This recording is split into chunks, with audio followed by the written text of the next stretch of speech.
Mes frères, mes sœurs, bonjour ou bonsoir selon le milieu où vous vous trouvez.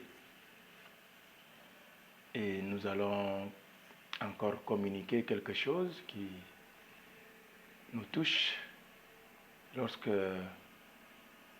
nous réfléchissons, lorsque nous observons, lorsque nous voyons. Il y a un phénomène que nous devons dénoncer à tout prix, à tout bout de champ et rapidement pour que nous prenions conscience de quelque chose qui peut être bien fait. Bien faite. Il s'agit de quoi? Des prédicateurs que je qualifie de renards. Des prédicateurs renards, des prédicateurs flatteurs, des prédicateurs menteurs, des prédicateurs rhétoriques, des prédicateurs rusés, des prédicateurs hypocrites, des prédicateurs sophistes. C'est un peu ça que je voudrais partager avec vous, mes frères, mes sœurs. Mais avant tout, rendons grâce à Dieu qui nous a donné ces jours nouveaux. Dieu notre Père, nous te disons merci par le nom de ton Fils Jésus-Christ, notre Sauveur, notre Seigneur, qui vit avec toi et le Saint-Esprit dans les éternités en éternité. Donne-nous la joie de partager ce que ton Esprit nous inspire et toujours avoir le courage de mettre en pratique le message qui vient de toi. Au nom du Père et du Fils et du Saint-Esprit. Amen. Je disais tantôt qu'il y a quelques jours que j'ai suivi en ligne des campagnes d'évangélisation où les prédicateurs que nous sommes, n'est-ce pas, adoptons encore les attitudes, je ne sais pas lesquelles je peux qualifier. J'ai mis ici des attitudes des flatteurs, comme les corbeaux, les renards. Hein? On cherche là où le peuple est un peu sensible et cède facilement le fromage. Le fromage ici, c'est l'argent, bien entendu. Eh bien, ces prédicateurs que nous sommes, je me dis, nous sommes des rusés. Nous sommes des hypocrites. Nous demandons aux autres de faire ceci et nous-mêmes, nous ne le faisons pas. Et Jésus est très catégorique. Si nous prenons Jean 10, les 18 premiers versets, Jean 10, les 18 premiers versets, Jésus est très catégorique. Ceux qui sont venus avant moi, ces pasteurs sont des voleurs. Ils sont des voleurs. Parce que les brebis ne les écoutent pas. Ici, c'est que les brebis les écoutent, mais dans le mal. Et moi, je suis en train de voir que nous sommes dans l'erreur de persévérer dans de telles techniques de prédicateurs ou de prédications. Si vraiment nous prêchons Jésus, nous prêchons Dieu, eh bien notre prédication doit avoir un caractère comme celui que faisait Socrate. Gratuit. Gratuit. Inviter les peuples à se découvrir soi-même. Socrate invitait les concitoyens par terre ici là pour corriger justement l'attitude des sophistes qui vendaient leurs enseignements. Et des enseignements qui étaient non fondés d'ailleurs. Comme quoi l'homme est la mesure de toutes choses.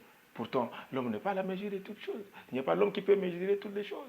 Et c'est Dieu à l'origine. Et alors, donc, avec sa méthode de la maïeutique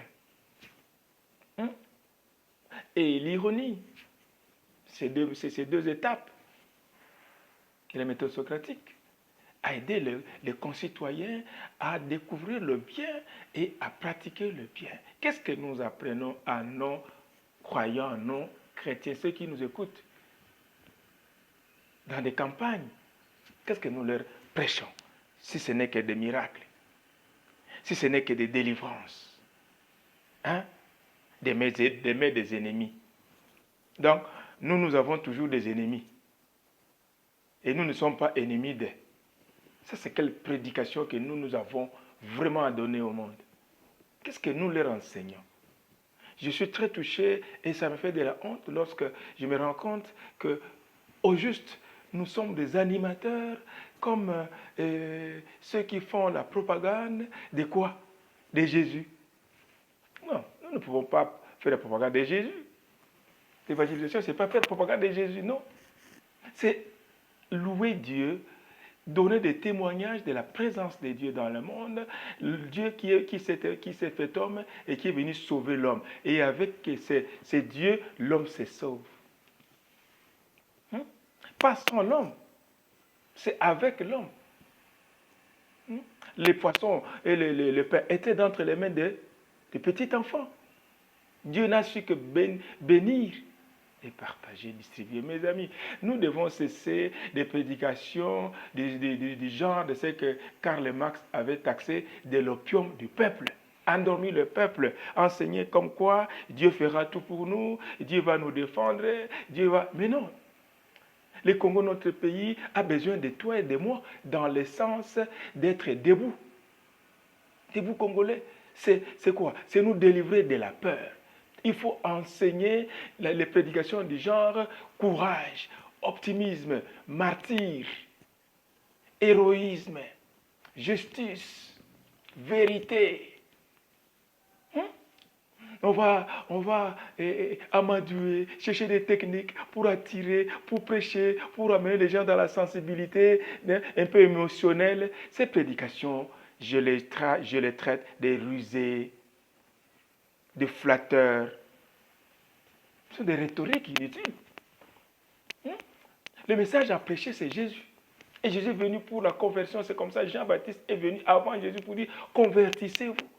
Et juste après la résurrection, les apôtres Pierre et Paul prêchaient la conversion.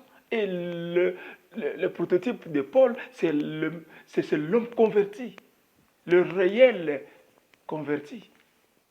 Mais nous avons converti combien? Dans nos prédications, dans nos campagnes. Recevez. Recevoir quoi? Le pays est malade. On reçoit quoi? Les miracles. On reçoit quoi? La bénédiction. On reçoit quoi? L'élévation. Sur base de quoi? Sur base de quoi? Nous allons nous élever sur base de quoi? Maintenant, ce sont des étrangers qui viennent nous donner des techniques, qui viennent nous gérer, qui viennent nous donner. Et nous allons rester toujours des spectateurs. Nous devons changer de genre de prédication. C'est mon message. Je suis très touché parce que nous sommes vraiment devenus les ennemis du peuple, dans le sens que nous endormons le peuple. Le message des genres, celui qui est en moi est plus fort que mes ennemis. Qui est mon ennemi? Si ce n'est que moi-même. L'évangile doit rendre l'homme libre. Et l'homme libre, comme disait un auteur philosophe, c'est celui qui est capable de changer quelque chose en lui et autour de lui. En lui, qu'est-ce que nous prêchons pour que les gens changent? Dans les hommes, dans les peuples, qu'est-ce que nous prêchons pour que quelque chose change? Quelque chose doit changer, la mentalité. On injurie. On ne prêche pas des campagnes autour du respect de l'autre, le respect, le civisme. On prêche miracle, sorcellerie. Les sorciers, j'ai défini les sorciers. Si vous ne connaissez pas qui est un sorcier, c'est les plus pauvres de tous les pauvres, des misérables. Comme il n'a rien, il cherche des techniques pour tromper, pour faire ceci, cela. Ailleurs, la sorcellerie n'a que des noms. Les personnes sont dans la technique. Et la vraie sorcellerie, c'est la technique, le merveille de la technique. Jeter un pont sur une mer. Mes amis, nous sommes trop bêtes. En fait, permettez-moi les termes. Nous sommes trop en retard. Et nous acceptons tout, naïfs. Parce que c'est les prêtres qui prêchent, parce que puis nous les qualifions de bons prédicateurs, de grands prédicateurs. Des grands prédicateurs, il y en a.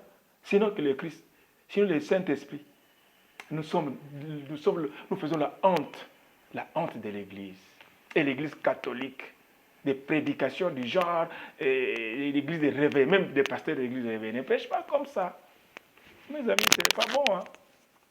Ce n'est pas bon. L'ennemi de l'homme, n'est-il pas l'homme lui-même? L'ennemi des Congolais n'est-il pas les Congolais? On accuse. Ah, c'est les Rwandais. Ah, c'est les M23. Ah, c'est les Banyarwanda. Mais nous, Congolais, nous faisons quoi? Sommes-nous courageux? Avons-nous banni la peur, la corruption? L'argent qui entre dans la caisse de l'État, tel ministre entre, il prend les tout, il sait que le gouvernement sera revu et il part avec tout. Ce n'est pas bon. Où va l'argent du pays? Où va l'argent de la communauté? Et on multiplie toutes ces campagnes pour seulement avoir l'argent. Et on doit évaluer combien d'argent on a reçu. Et à la fin, quand on paye moins, on murmure. On dit, je ne veux plus prêcher quelque part parce que l'enveloppe n'était pas consistante. Ce n'est pas consistant. Ce n'est pas bon. Ça, ce n'est pas bon. Va chercher du travail. Cherche une ferme. En attendant, tu es pasteur. Élève les animaux. Fais la pisciculture. Non, nous devons être des prédicateurs dynamiques dans le sens des modèles. Les modèles. Que nous n'avons pas besoin de quelque chose qui vient de la part nécessairement des gens. Comme on insiste toujours sur la prise en charge des fidèles, l'Église, de ses prêtres, de ses pasteurs. Et le pasteur prend la charge de qui? Des nièces, des amis, c'est ça. Nous, où va notre argent que nous récoltons d'entre les mains de ce peuple meurtri, misérable? Qu'est-ce que nous prêchons? Nous leur disons quoi? Le royaume des cieux est là et doit être reconstruit. Et nous devons prêcher le royaume des cieux. Pas être délivré des sorciers. Où sont les sorciers? Les sorciers, toi tu crois aux sorciers? Tu crois aux sorciers? Oui, ils existent. Mais qu'ils existent pour eux-mêmes? Nous avons la force de Dieu. Et celui qui est en nous réellement est plus fort que les sorciers. Et nous n'avons pas besoin de craindre les sorciers. Même si on peut en faire des thèmes. Mais bien entendu, mais ce n'est pas seulement prioritaire. Quand on mange mal, eh bien, la sorcellerie va agir en nous. Mais quand on est en bonne santé, je pense que la bonne façon de faire fuir les sorciers, c'est de s'occuper d'eux, c'est de leur donner du travail. Ah, bien sûr. Mon Dieu Seigneur, nous prêchons mal. Hein? Mes frères, prédicateurs, nous prêchons mal. On doit rectifier. C'est ça mon message. Je me pointe des doigts et je vous pointe des doigts parce que 3 doigts me reviennent. Un doigt vient de toi, vers toi. Et ça doit nous interpeller. Or, le miracle se trouve dans le travail. On doit donner le travail au peuple. Comment nous organisons les campagnes aux heures de travail? Aux heures de travail. Et même imposons des gènes à des personnes qui ne mangent pas. Regardez leur santé. Comment ils viennent même dans ces prédications, dans ces campagnes? Ils viennent comment? Par quels moyens? Pour venir seulement chercher le miracle. Et parfois, quand ils vont, on leur dit, si cela ne se fait pas aujourd'hui, demain ça se fera. Pour organiser notre campagne, et de campagne en campagne, et le miracle n'est pas là. Une fille qui n'est pas mariée, on doit organiser une campagne pour qu'elle soit mariée. Jeune fille, revoyez votre comportement. Revoyez votre façon de collaborer avec Dieu. Ici, je suis en train de penser que nous devrions prêcher sur les péchés, sur la conversion des cœurs, sur le renoncement au mal. Tous les prédicateurs de la bonne nouvelle se sont assujettis sur le thème de la conversion. Le thème de la conversion. Jean-Baptiste a insisté, convertissez-vous, aplanissez les chemins du Seigneur. Mais nous, c'est élévation, bénédiction, prospérité, fécondité. Ah, mon Dieu, mes frères, nous devons prêcher l'homme dans sa relation avec Dieu, l'homme dans sa relation avec l'homme. Des thèmes comme ça. Des thèmes comme « Ton pardon me délivre, Seigneur ». Que chacun, tout au long de la campagne, on cite tous les péchés capitaux que nous commettons tous les jours. Et chacun s'intériorise et sent le remords et pleure et il est délivré, il renonce à ça et il s'engage. Parce que le message prophétique doit d'abord pousser la personne à renoncer. À renoncer. Et en plus, à dénoncer. Renoncer, dénoncer, oui, et annoncer. Voilà ce que je suis allé apprendre. Alors que des personnes qui viennent là, avec l'argent qu'ils trouvent de n'importe comment, il y en a qui volent pour venir remettre cet argent. Il y en a qui font la prostitution, qui viennent donner leur dîme, on prêche sur la dîme, sur les offrandes, et Dieu va te bénir, Dieu va multiplier l'argent, Dieu va multiplier... Ah, tout ça. Ok, d'accord. C'est l'argent. Cet argent-là, c'est l'argent de bien mal acquis. Et même moi qui prêche, qui reçois cet argent, c'est mal acquis. Parce que l'objectif pour moi, ce n'est pas le Christ que je donne, c'est inciter la personne et l'amener à donner son argent, le peu qu'il a. Bon, moi, je ne veux pas m'étaler ici, mais je crois qu'on comprend et le message passe. Le Seigneur a dit, donnez gratuitement, hein, parce que vous avez reçu gratuitement. C'est à quiconque de sentir qu'il est appelé, interpellé, pour offrir à Dieu de sa manière. Mais pas premier panier, deuxième panier, le panier tel c'est pour ceci, le panier tel c'est pour cela. Où est-ce qu'ils trouvent cet argent? Ils vont trouver ça où? Toi, à leur place, tu trouverais cet argent où?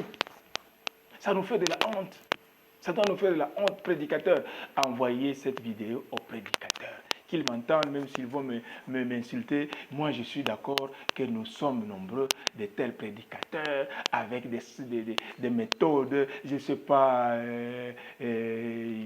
quel type de méthode, je ne sais pas, vous voyez ça, hein? Un peu de rhétorique.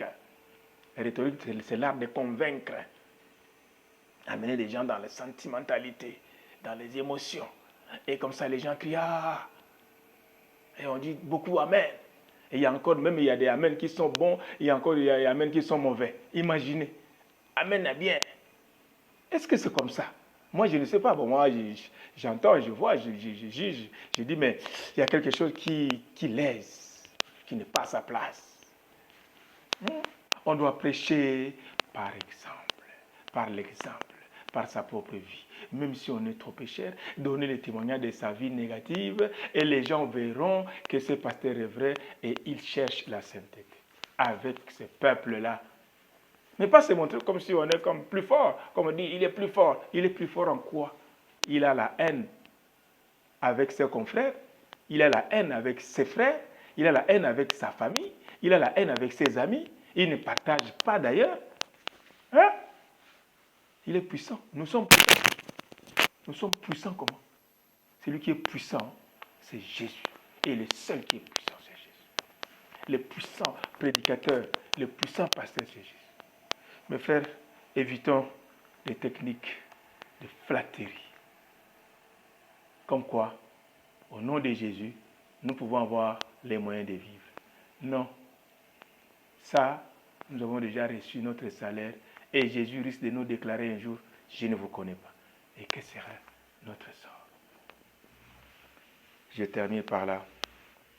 Mes frères, vous qui m'avez entendu, si nous avons été naïfs, si nous avons eu peur de dénoncer le mal, et dénoncer ceux qui sont nos bienfaiteurs, politiques surtout, parce que nous recevons beaucoup d'eux et nous ne savons pas prédiquer, dénoncer, nous sommes dans les mauvais. Prêchons la parole et laissons la parole de Dieu faire son travail. C'est elle qui convertit les cœurs. Nous ne sommes que des instruments d'annonce. Ô Dieu tout-puissant et miséricordieux, répands ton souffle sur ton peuple qui nous écoute, même à deux personnes qui sont interpellées par notre message, parce que nous croyons, et je crois que c'est toi qui parles à travers nous. Parce que ta parole ne retourne pas auprès de toi sans qu'elle produise de bons fruits. Convertis, Seigneur, des multitudes qui écouteront ces paroles, pour qu'ils se détournent des faux pasteurs, des faux prédicateurs, afin qu'ils deviennent libres et que dans leur cœur, ils te louent, ils te célèbrent, ils cultivent cette culture d'amour et de bonne amitié avec toi.